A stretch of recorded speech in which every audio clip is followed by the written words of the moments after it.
Pemirsa selamat siang, Anda kembali menyaksikan program Banten Siang untuk edisi Senin 2 Juni 2014. Bersama saya Muhammad Kusnadi, kita buka Banten Siang selengkapnya. Ya pemirsa, mengawali informasi pertama di Banten Siang, Dahlan Iskan dan relawan yang tergabung dalam Relawan Demi Indonesia Baru atau REDI resmi mendeklarasikan dukungannya kepada pasangan Capres dan Cawapres Jokowi JK. Keputusan pendukung duet Jokowi JK tersebut dikukuhkan dalam Kongres REDI di Sentul, Kabupaten Bogor, Jawa Barat.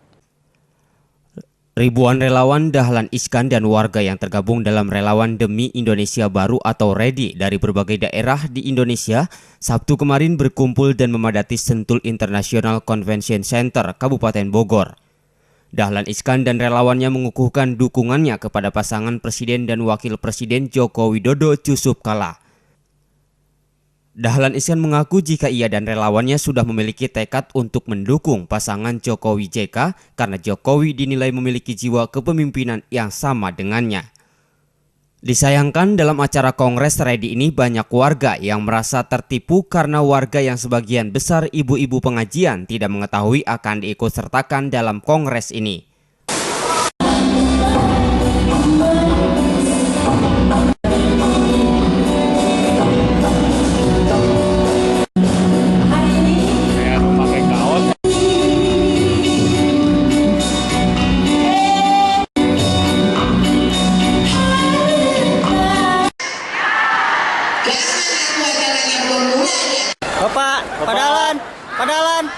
Padalan.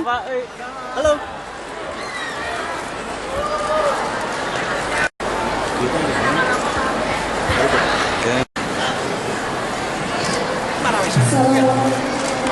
Demikian juga dalam hal gaya sehari-hari itu saya mengidentifikasikan sebagian diri saya ada di Pak Jokowi. Jadi saya merasa bahwa saya lebih cocok ke Pak Jokowi JK begitu. Ada berapa dukungan kira-kira Pak dengan masuk? Saya nggak mau ngomong begitulah. Ini kan.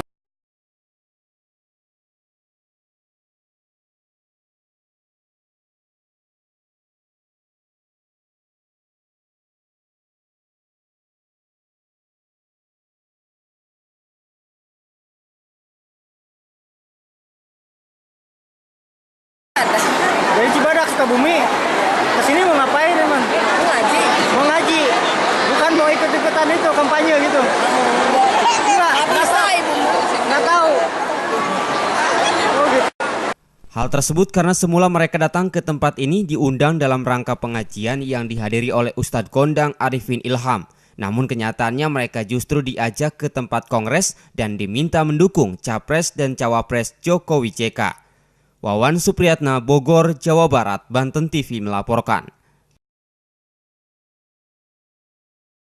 DPD Eksponen 9698 Promega Perjuangan Provinsi Banten mendeklarasikan akan mendukung penuh pasangan calon presiden dan wakil presiden Jokowi Yusuf Kala pada Pilpres Juli mendatang.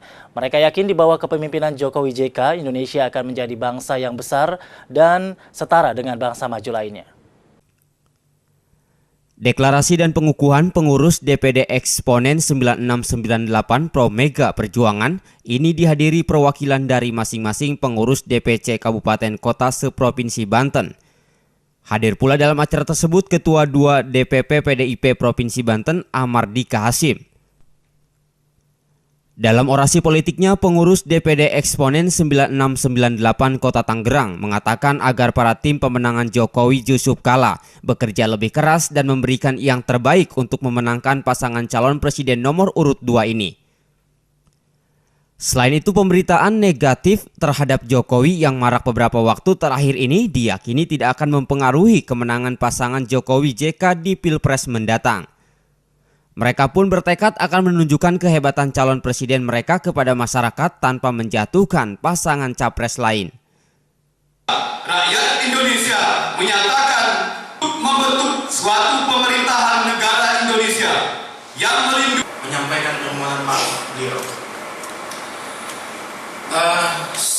Soekarno Putri, Tangerang, 30 perjuangan.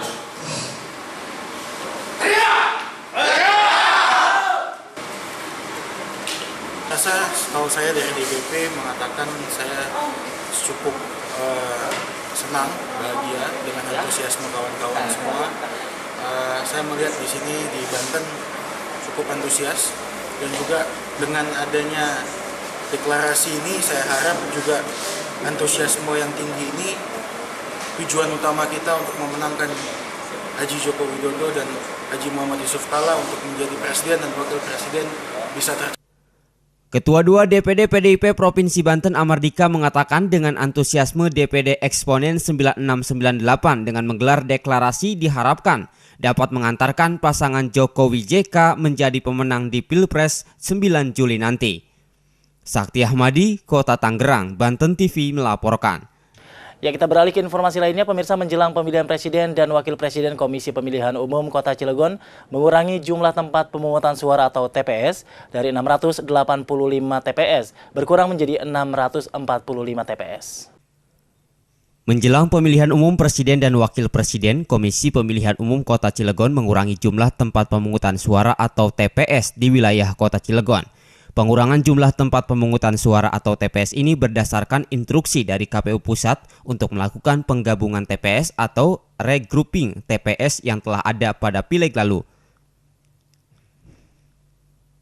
Hal tersebut diungkapkan Ketua Komisi Pemilihan Umum Kota Cilegon Fatullah Hasim. Menurutnya dari 685 TPS kini berkurang menjadi 645 TPS dengan jumlah pemilih maksimal 1 TPS 800 pemilih. Namun jumlah tersebut diprediksi masih akan dikurangi sembari menunggu laporan dari PPK dan PPS.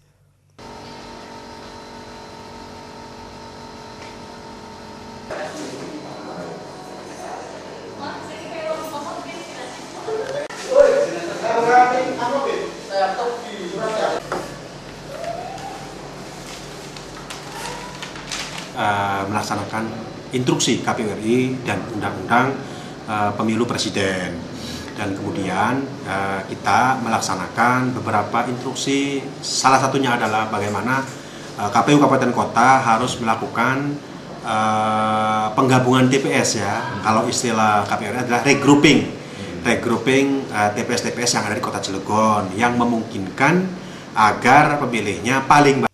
Sementara itu, penetapan jumlah tempat pemungutan suara atau TPS sendiri akan dilakukan pada 9 Juni mendatang, mengingat perampingan TPS tersebut sebagai langkah efisiensi anggaran pada Pilpres nanti. Adi Muhtadim, Cilegon, Banten TV melaporkan. Pemirsa, KPU Kabupaten Serang memastikan akan memberhentikan petugas PPK dan PPS yang bermasalah dalam Pileg 2014 lalu dan tidak akan menyertakan untuk Pilpres 9 Juli mendatang. Pemberhentian petugas juga dimungkinkan dengan berkurangnya jumlah TPS untuk Pilpres. KPU Kabupaten Serang memastikan sejumlah petugas penyelenggara pemilu PPK dan PPS yang bermasalah dalam pemilu legislatif lalu akan diberhentikan dan tidak lagi disertakan dalam pemilihan presiden 2014 Juli nanti. Tidak disertakannya kembali petugas bermasalah tersebut juga dimungkinkan dengan berkurangnya jumlah TPS untuk Pilpres 2014 dibanding jumlah TPS pada Pileg. Sementara kebijakan pemberhentian petugas PPK dan PPS tersebut diambil KPU berdasarkan rekomendasi Panwaslu terkait beberapa kasus sengketa pemilu dalam Pileg. Menurut Sekretaris KPU Kabupaten Serang, petugas PPS dan PPK bermasalah tersebut sudah diminta berinisiatif mengundurkan diri sebelum nantinya diberi sanksi diberhentikan dengan tidak hormat atas pelanggaran pemilu yang dilakukan. Berkurangnya jumlah TPS pada Pilpres nanti sebagai imbas dari peraturan KPU tentang batasan jumlah pemilih di TPS. Bila pada Pileg April 2014 lalu pemilih di TPS berjumlah maksimal 500 pemilih dengan jumlah total TPS se-Kabupaten Serang 2.752 TPS. Rekomendasi dari Panwas bahwa bagi mereka penyelenggara khususnya PPK dan PPS yang bermasalah untuk diberhentikan. Tapi sebelum mereka diberhentikan, mereka dengan gentle ya, mereka mengundurkan diri. Ini terjadi misalnya di. Sementara untuk Pilpres nanti, jumlah pemilih di setiap TPS bertambah menjadi maksimal 800 pemilih, yang berimbas berkurangnya jumlah TPS untuk Pilpres menjadi 2.157 TPS. Nur Fitri Dul Hadi, Serang, Banten TV melaporkan.